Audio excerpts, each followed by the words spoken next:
Bourgogne Croissance Innovation, c'est une société de capital risque qui est spécialisée dans l'amorçage.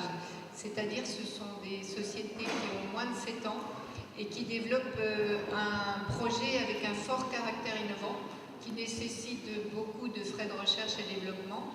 Et BCI donc, est très en amont, se positionne très en amont pour financer ces frais de recherche et développement. Ça peut durer 2, 3, 4 ans avant que le produit n'arrive sur le marché et soit commercialisé. Donc c'est 2, 3, 4 ans sans chiffre d'affaires où il faut financer toutes les charges. Alors Ruby Capital, société bourguignonne d'investissement capital risque, mais en accompagnement de développement d'entreprises déjà créées. Dans ce que nous avons fait, vous aviez tout à l'heure M. Naïm qui était là.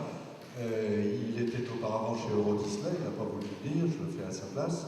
On aide des gens des grands groupes à monter leurs propres projets. On a investi 700 000 € en capital et 300 000 € en obligations chez eux. Au total, Ruby Capital Bourgogne, c'est 7 millions de capital. C'est une idée du président d'Eurogerbe, avec d'autres industriels présents ou passés, du groupe d'Horace, de Jean-Claude Boisset, des laboratoires Vendôme. Et après avoir gagné de l'argent et constitué du capital dans des entreprises, on le fait tourner au profit des autres.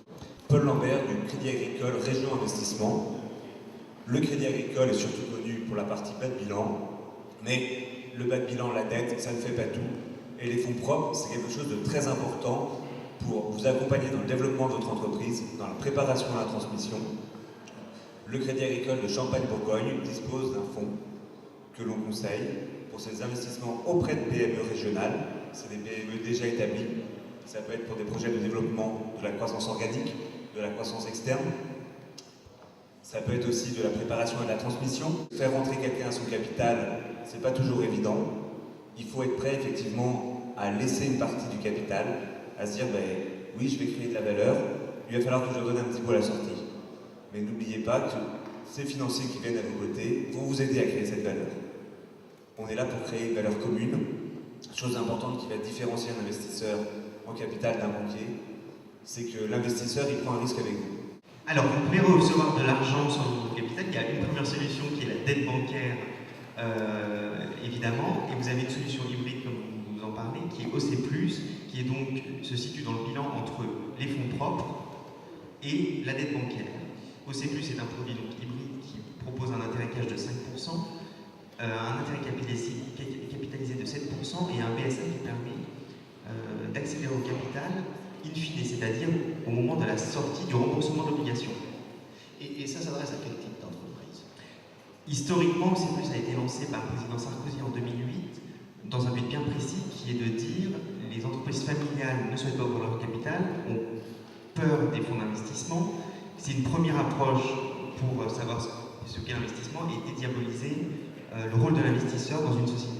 Alors la tour de contrôle, c'est peut-être un petit peu ambitieux, on n'a pas vocation à contrôler qui que ce soit ou quoi que ce soit. Ce que je peux dire au titre d'Oseo, c'est que nous ne sommes pas acteurs en fonds propres en tant que tels, quand bien même on est actionnaire d'FSI Région, mais on ne prend pas de participation en tant que tel.